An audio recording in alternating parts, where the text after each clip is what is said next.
Today is Thursday, Parashat Matot, Massei. We're learning from the parasha of this week, and in this parasha there is a dialogue between the tribe of Reuven and the tribe of Gad and Moshe Rabbeinu that sheds a light on a very important aspect in life.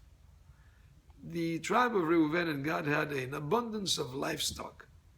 They had a lot of sheep and flocks, and when they conquered the land of Ever HaYarden, which is on the east side of the Jordan, before even entering the lands of Canaan, the tribe of Reuven and Gad, they see that that land has a lot of grazing fields that will be very good for their livestock. And they ask if they could keep that area for them, rather than share with the rest of the tribes in the land of Canaan. And he makes a deal. There's a deal that is made that they will send a man, the tribes of Reuven and Gad would send a man to fight the war together with the rest of the tribes against Canaan, but they'll receive that land. And the way that the dialogue goes, Vayigeshu elav, and they came forward, they approached him, Vayomru, and they said, Gidrot tzon livne lemiknenu po, we will build enclosures for our livestock here, ve'arim letapenu, and cities for our children. But Moshe, when he answers them, he tells them, Benu lachem arim letapechem, build cities for your children, ugderot letzona'achem, and enclosures for your sheep. They say that in the order of first enclosures for our livestock, and we will build cities for our children. And Moshe Rabbeinu tells them, you have your priorities wrong. You don't give precedence to the livestock before you think about the well-being of your children. He answers them and tells them, you will build cities for your children and enclosures for your livestock.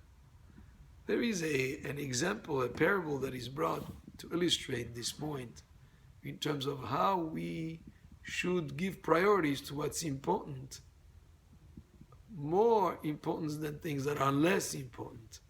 There was once a teacher that wanted to make a point to his students. He brought a large vase, very large vase, made of glass, but it was very large and thick glass. And he took a bag with large rocks, and he filled up the vase with rocks. And he asked his students, is this vase full? Well, they look at the vase, they say, of course, it's full. He says, well, he took another bag full of gravel, and he poured the gravel into the vase, and the gravel found its way in between the rocks. And he said, is this full? And the student says, yeah, now it's full. Well, he took another bag, and that bag had in it sand. And he poured sand into the vase, and the sand found its way in between the gravel and between the rocks. And he asked them, is this full? And I said, now it's full. Well, he took a bottle of water and started pouring water into the vase, and guess what? The water found its way in between the little spaces open in between the sand and the gravel and the rocks. So he says, you see this? What is the point? He says, imagine yourself, we did it in reverse order. If we had put the water all the way to the top of the vase, would there be room to put anything else in there? No, there would be no room. Because if you put a rock, the water would overflow. And he says that way is also in life. We have to know what is important, what is less important, what is the relative importance of things, and we have to give priority and precedence to what is important. Moshe Rabbeinu was telling them, if you put your business and your livestock ahead of your children, you have it wrong. First, cities for your children. Take care of your children, number one. The business will come second. Of course, she needs to earn a living. And of course, a business to pay for the expenses for the children is important. But what do you give more importance to is a very important value in life. And This is a lesson in general. What do we give precedence to?